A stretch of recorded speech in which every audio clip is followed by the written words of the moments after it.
Bueno, buenas tardes muchachos. Dentro del microcurrículum de la materia o digamos el plan de estudios que tiene la materia de finanzas internacionales, hay un tema que habla del riesgo financiero y creí pertinente traerlo hoy porque justamente después del último día de clases antes de parciales, salió una noticia donde una de las calificadoras de riesgo, que se llama Fitch Rating, perdón, le bajó la calificación de riesgo país a nuestra Colombia, pues a nuestro país, valga la redundancia. Eso tiene ciertas connotaciones, digamos que en el momento no muy importantes, pero si se agrava la situación y la calificadora decide, o alguna de las tres calificadoras que califican al país, que son Fitch, Moody's y Standard & Poor's, le llegan a bajar un grado más la calificación de riesgo a Colombia, estaríamos en serios problemas de liquidez y crediticios. Y no me refiero solamente al país, sino a muchas empresas que se financian en el exterior. Y por eso traje esta presentación. Entonces, para arrancar, quiero definir primero qué es una calificadora de riesgo. Y para eso, ¿alguien entró? Sí, entraron dos más. Entraron Alejandra y Carolina. Bien. Perfecto. Entonces, digamos que una calificadora de riesgo, pues es una sociedad, permítanme un segundo, ¿dónde está esta vaina? Listo. Digamos que una calificadora de riesgo es una sociedad que, bien, cuyo objeto social pues es darle una profundidad al mercado público de valores. Es una sociedad cuyo objeto social es exclusivo de la calificación de valores o riesgos relacionados con la actividad financiera, aseguradora, bursátil y cualquier otra actividad relativa al manejo y aprovechamiento de inversión de los recursos captados. Es un agente que propende por la profundización y madurez del mercado de capitales a través de calificaciones objetivas e independientes, incorporando metodologías de prácticas que promueven entre emisores e inversionistas altos estándares de transparencia y de gobierno corporativo. Ahora, ¿por qué hablamos de la importancia de las calificadoras?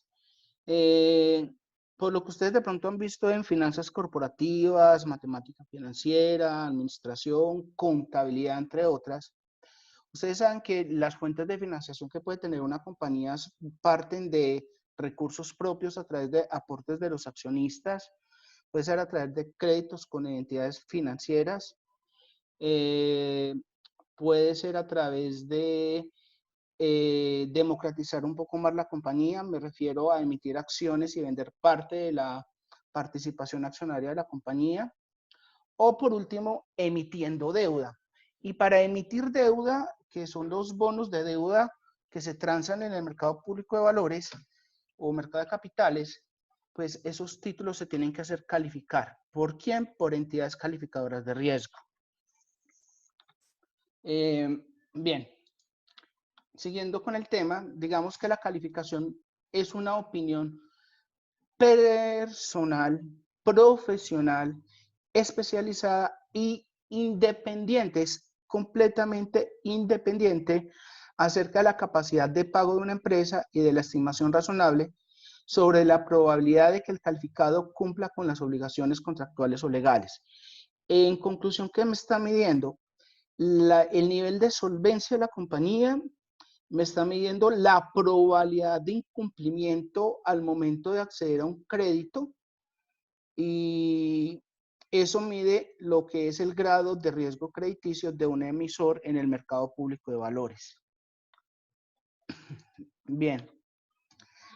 ¿Qué títulos se califican? Y para eso voy a irme al mercado local, porque cada país tiene su normativa, pero digamos que el decreto 1076 del 2007 del Ministerio de Hacienda dice que los valores que se pueden calificar son bonos ordinarios emitidos por entidades diferentes de los establecimientos de crédito o papeles comerciales. Cuando hablamos de establecimientos diferentes a los de crédito, me refiero al sector real, o sea, empresas como Argos, como Nutresa, como Colombina, en fin, cualquier empresa del sector real puede emitir deuda en el mercado público de valores. Exceptuando los emitidos por Fogafín, porque obviamente el Fondo de Garantía de las instituciones financieras es una entidad gubernamental y por ende hereda la calificación de riesgo país. En este caso, cuando hablamos de la deuda interna o de la calificación interna de un país, cada país es triple A. O sea, Colombia para nosotros, los títulos de deuda interna, que son los TES, que son los títulos de tesorería que emite la Tesorería Nacional, son triple A nuestro interior.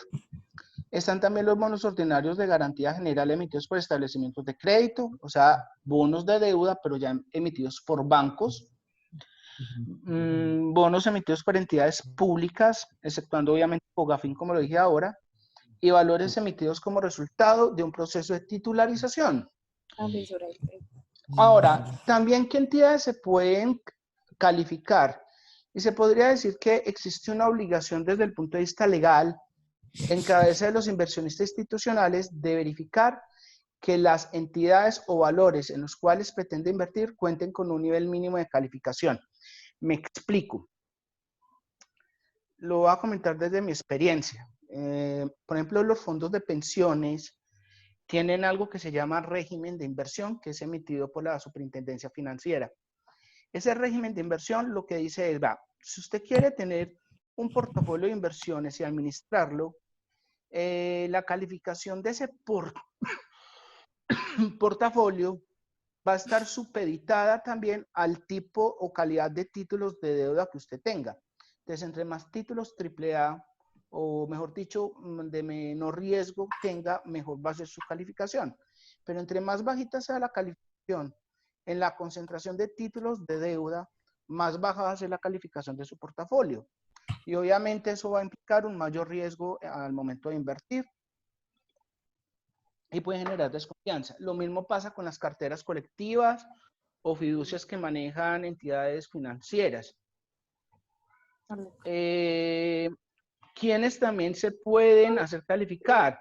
Los inversionistas requieren y utilizan los diferentes tipos de calificaciones de las entidades del sector financiero, como establecimientos de crédito, leasing, comisionistas, fiduciarias y administradoras de fondos de pensiones, como herramientas para asignar cupos de contraparte o entrega de recursos para su administración.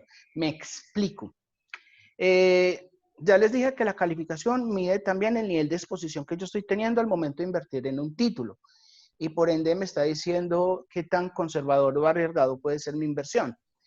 Pero también es un indicador para las áreas de riesgo de las entidades financieras para otorgar cupos de contraparte o cupos de inversión.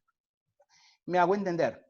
Por decir algo, el Grupo Corona va a emitir un bono por 250.000 millones de pesos en el mercado público de valores. Eso quiere decir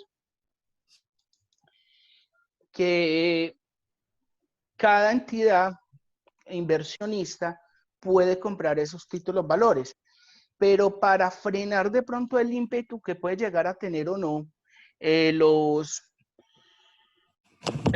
los comisionistas o los traders en las mesas de dinero, lo que se hace es tener unos cupos de inversión. Es decir, en tal portafolio usted lo máximo que puede emitir o comprar en la emisión de los 250.000 millones de pesos que va a sacar el Grupo Corona es el 10% de la emisión. O sea que le ponen un tope de inversión de máximo 25.000 millones de pesos. Hay entidades que pueden generar un cupo mayor o menor, pero dependerá de la calidad crediticia de la emisión y de, obviamente, el emisor. Y en los cupos de contraparte es porque también quienes son operadores en el mercado tienen una calificación como operador y como gestor de fondos. Entonces, eso implica que también entre negociadores o entre entidades que operan en el mercado de valores se otorgan unos cupos de contraparte.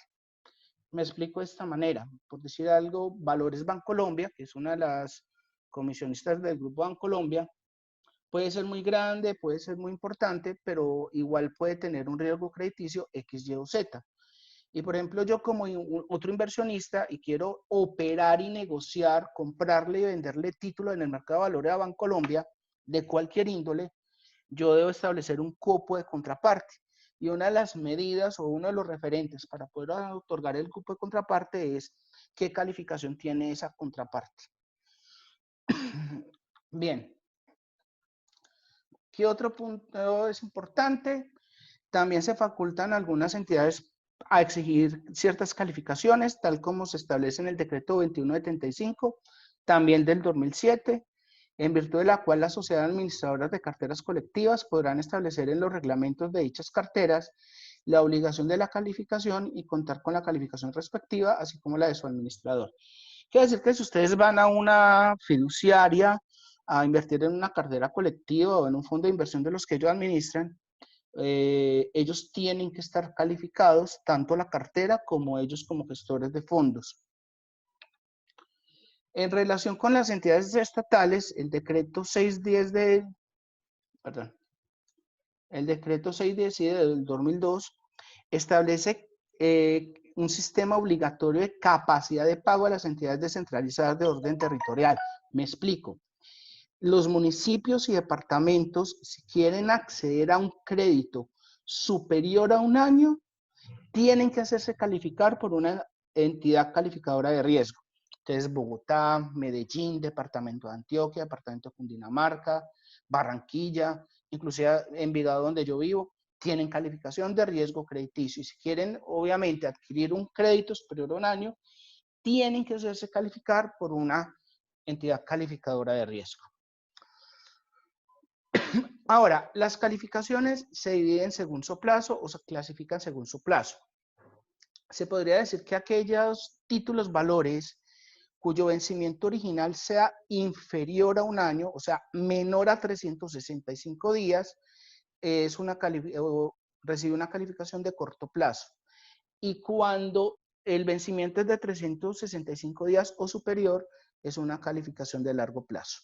¿Y cómo están las escalas? Detallen lo siguiente.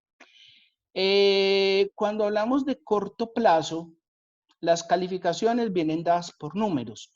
La mejor calificación de todas es 1 más y le sigue 1. Luego 2 más y 2 y por último 3. Siendo 3 la calificación más bajita dentro de un grupo que se llama grado de inversión. Y siempre las calificaciones vienen antecedidas por las iniciales de la calificadora que lo asigna. Por ejemplo, en Colombia hay una calificadora que se llama BRC Investor Service, que está escrita a Standard & Poor's, sí, a Standard & Poor's, y por lo tanto, entonces, el 1 más, que puede ser una de las escalas más altas, es la escala más alta, se antecede con las iniciales de la calificadora. Por ejemplo, Fitch es FIT y así sucesivamente. Moody's es MD y así sucesivamente. Pero también hay un grupo que se llama grado de no inversión, donde están las escalas 4, 5 y 6, donde 4 es la más altica, pero es un grado de no inversión, y 6 es la más baja o la peor de todas. ¿Qué significa estar con una calificación dentro del grado de no inversión? Cuando les mencioné antes el régimen de inversiones, también habla de prohibiciones a ciertos inversionistas de comprar títulos que estén por debajo del grado de inversión porque implica un mayor riesgo crediticio y es una alta exposición a los inversionistas de los afiliados o clientes. Ejemplo, los fondos de pensiones. Como los fondos de pensiones se está invirtiendo es para un tema social que es el pago de una pensión, ellos no pueden asumir demasiado riesgo financiero. Entonces, hay una prohibición explícita a comprar títulos dentro del grado de no inversión. ¿Hay alguien más que está entrando? Manuela, listo. Entonces, ese es el tema de las de corto plazo y vienen las de largo plazo. Las de largo plazo están dadas por letras. Como les dije anteriormente, vienen en escalas es para títulos, perdón, con vencimiento original a 365 días o más. Y las escalas también vienen en dos grupos, que es grado de inversión y grado de no inversión. La mejor de todas es AAA. Luego vienen las del grupo AA, que vienen con un outlook positivo, neutro y negativo. Luego viene las A sencilla, que vienen también con positivo, neutro y negativo. Y están las triple B, también con positivo, neutro y negativo. Donde obviamente AAA es la mejor y triple B menos es la más baja. Ahora, en grado de no inversión están las W, las B sencilla, está triple C y C, siendo W la más altica dentro de ese grupo y doble C la más baja, pero también hay dos calificaciones adicionales que son D y E. Esta D significa default, quiere decir que esa entidad, ese país o ese emisor entró en cesación de pagos, o sea, empezó a incumplir pagos de capital a la deuda. Y esta E se reserva cuando no se tiene suficiente información para calificar al emisor. Suele pasar cuando los emisores no le suministran la información que solicita a la entidad calificadora, entonces le ponen E, que es casi como enterrarlos vivos, porque obviamente eso es como si fuera un doble C, inmediatamente queda como un grado de no inversión. Si se preguntan en qué calificación está Colombia, sencillo, estamos en esta, triple B menos. O sea que estamos, Profe, una pregunta. sí, claro. ¿Cuál es la diferencia entre triple A y triple B más? No, digamos que la triple A es lo que se puede conocer como riesgo cero. Quiere decir que es la escala donde la probabilidad de incumplimiento del emisor es la más baja de todas, prácticamente nula. Y conforme va bajando la calificación, pues obviamente se va deteriorando la calidad crediticia. Profe, Esta calificación es más bien regular. Te escucho. hay países triple A en este momento, hay países calificados triple A. Sí, Estados Unidos, entre otros. Aunque Estados Unidos hace unos cuantos años volvió a ser triple A, porque Estados Unidos pasó a ser doble A más por la crisis subprime en el 2008. Primera vez en la historia que bajaba a doble A más. Entonces, es muy posible que baje, pero sí hay países que son triple A. Bueno, y sí, Colombia está en triple B menos. Por eso me preocupa la noticia que les voy a mostrar ahora, porque si a Colombia le bajan un grado más la calificación, estaríamos en W más. Pero a mí no me preocupa la calificación, sino el grupo, porque estaríamos en el grado de no inversión. Y eso le implica a Colombia lo siguiente, y por eso es que es importante y relevante la noticia que les traigo. Primero, porque si Colombia entra en grado de inversión, quiere decir que no puede volver a emitir deuda en el mercado público de valores, lo que son los bonos de deuda externa, los yanquis, los que son emitidos en dólares. ¿Por qué?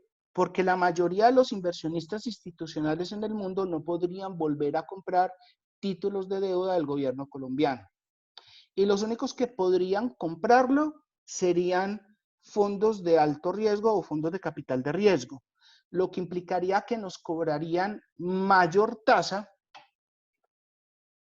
por la deuda. Eso implicaría, perdón, eso implicaría que nosotros nos estaríamos sometiendo a tener que pagar. Estar en grado de no inversión es como entrar al gota a gota, por decirlo así. Estaríamos pagando altísima la deuda. Y segundo, al cerrarnos o cerrarse los posibles compradores de deuda, Colombia inmediatamente tendría que empezar a adquirir deuda con Fondo Monetario Internacional, Banco Mundial, o sea, con entidades multilaterales, para poder empezar a prepagar deuda. ¿Por qué?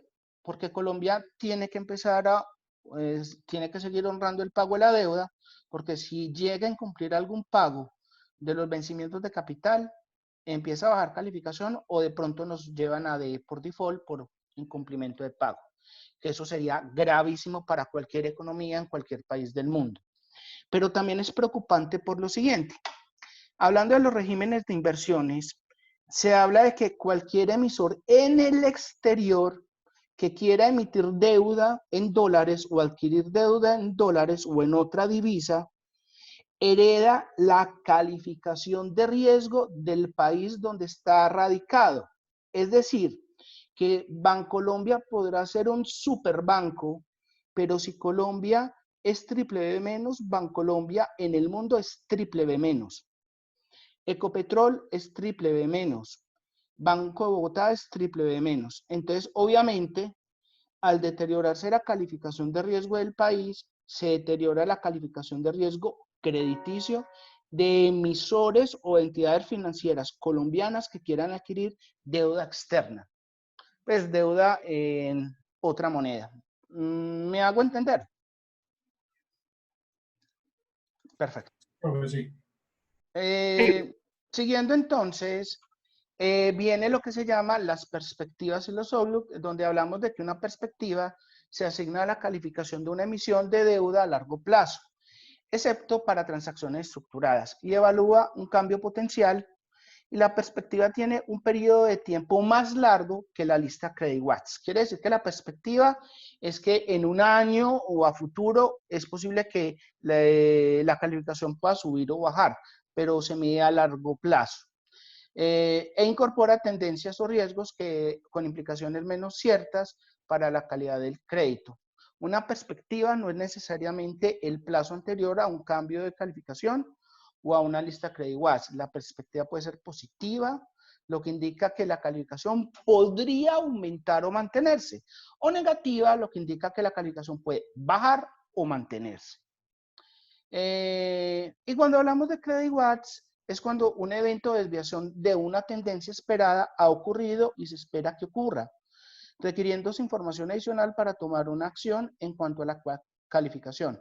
Un Credit Watch puede ser positivo, lo que indica que la calificación puede aumentar o mantenerse en el corto plazo, o negativo, que indica que la calificación puede bajar o mantenerse, pero en el corto plazo.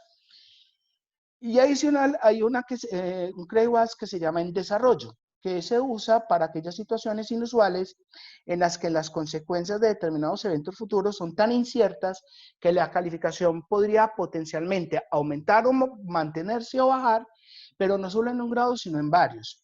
Y a mi consideración con el tema del COVID-19, muchas calificaciones de muchos emisores, sean institucionales o sean gobiernos, o sean entidades territoriales, deben estar en este momento en desarrollo. Quiere decir que dependiendo de cómo se vaya beneficiando o apoyando la economía, esas calificaciones pueden bajar o mantenerse, o subir o mantenerse. Y creo que en ese momento la tendencia más es a bajar.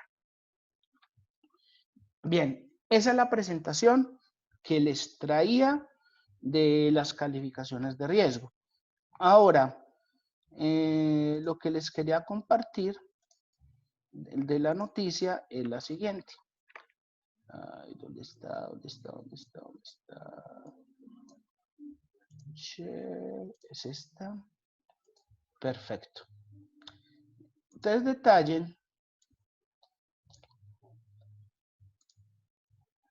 que esta noticia es del periódico El Tiempo. La verdad no la quise llevar a una presentación. Yo les paso el link de la noticia. Es del 2 de abril del 2020 y habla de que Fitch le redujo la calificación de deuda a Colombia. Entonces dice que en días pasados Standard & Poor's había bajado la perspectiva de la nota de estable a negativa.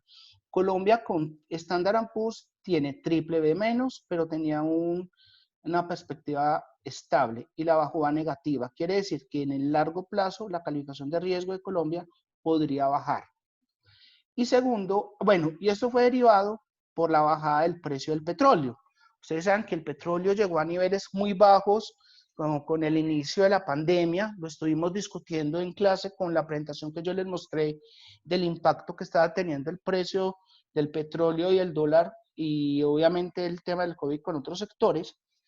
Y recuerden que Colombia, aunque no es un país 100% petrolero, los ingresos de Ecopetrol sí representan un gran ingreso para el presupuesto general de la nación. Y si cuando el petróleo estaba por debajo de los $30, eso fue en el 2016 cuando nos subieron el IVA al 19, porque por ese precio Colombia tenía un hueco fiscal de 20 billones de pesos por la bajada del petróleo. Imagínense cómo estaremos ahora, donde el petróleo llegó a tener niveles de $20 o menos, y donde estamos en este tema de la crisis, donde básicamente se está sacando mucho dinero del presupuesto general de la nación, sacando de otros rubros para poder atender todas estas emergencias. Entonces eso hace que Colombia esté en la mira como la economía de otros países. O sea, esto no es solamente Colombia, no es culpa del gobierno, es un fenómeno global. Lo del petróleo es un fenómeno global. Un aliciente es de que con los arreglos que llegaron Arabia Saudita, Rusia, Estados Unidos en los últimos días, el petróleo puede llegar a rebotar bastante, pues creo que inclusive ya rebotó. No sé en cuánto quedó el petróleo hoy, permítame, yo pasteleo y consulto.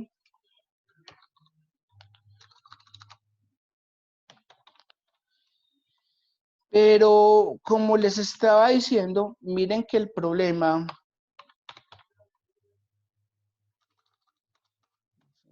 grupoaval.com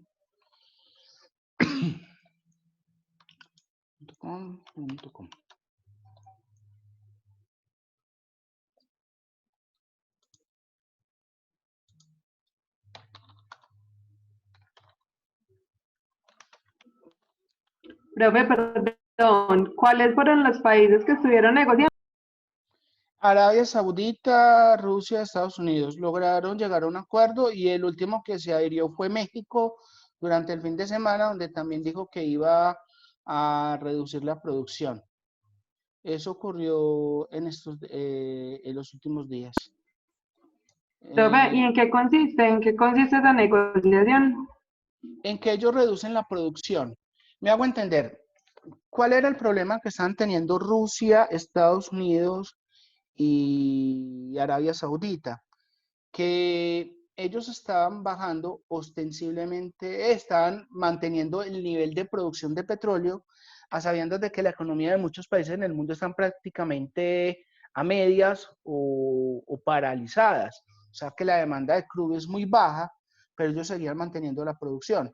Entonces, al haber demasiada oferta de petróleo, pero muy poca demanda, el precio del petróleo cayó bastante.